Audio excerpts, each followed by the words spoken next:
So we understand that the 990 is somewhat unique in the tax world, right? It's the only tax return that goes out there for public disclosure. So a for-profit commercial C corporation doesn't have to post their 1120 out on the internet for the world to see. The 1065s and the 1040s don't go up for public disclosure, but the 990 does. So it helps us appreciate that we have more of an audience than just the IRS. Of course, we're interested in what the IRS is going to look at and be interested in, but we also have that second tier of interest, which is what are our donors going to think? What are our members going to think? What are our employees going to look at? And so there's a great interest in making the 990 very transparent, to promote the good work that the organization is doing, to communicate effectively the vision of the organization, and to increase the credibility and visibility of the way the organization is being run.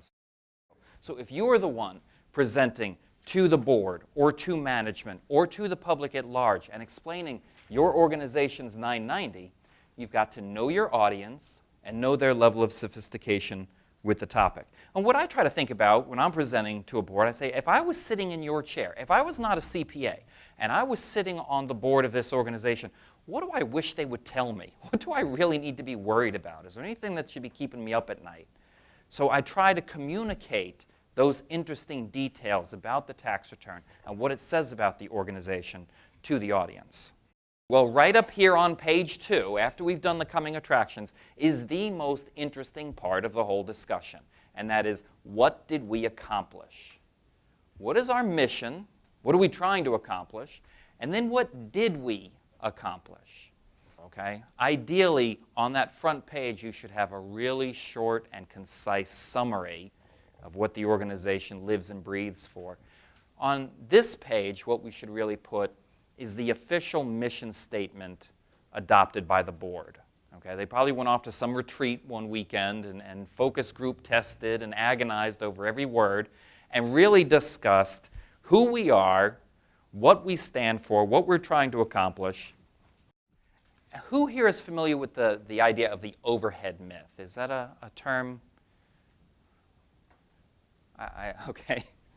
All right. So there's a bad tendency on some of the, I don't want to pick on them specifically, but you'll go to GuideStar, you'll go to Charity Navigator, you'll go to Charity Watch, and they have a grading system, right? It's either a star system or they'll give you a letter grade, and so an organization will become obsessed about what their rating is. Okay? And the rating, to some extent, is based on ratios and metrics that come off this page. So what they'll do, and maybe you've seen charities in particular will do this, they'll say, okay, total expenses were $1 million.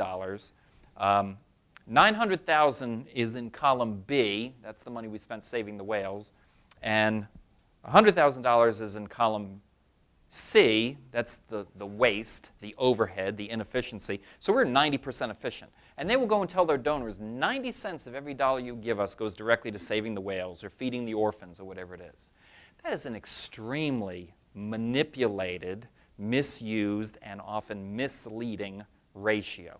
You cannot safely measure an organization's effectiveness by pulling out a pocket calculator and doing a couple silly ratios off a statement of functional expenses.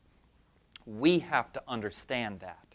We have to educate the nonprofit community, our boards of directors, that is no way to judge the effectiveness of an organization. There are general and administrative costs that are crucial to the effective running of an organization. Take the costs an organization spends on its internal controls, right? That's critical to an organization's success and viability. Why would we penalize an organization by coming up with some silly ratio that acts like that's wasted overhead? It's not wasted overhead. Okay? Again, there's a lot that accountants can do to manipulate these numbers and to justify numbers that are all over the map. And again, we have to be sophisticated enough to recognize that you cannot leap to conclusions based on a few ratios like that. So as you're telling the story to management, to the board, and to the public, let's make sure that we address some of that overhead myth. There is some value to it, but it's very frequently overstated.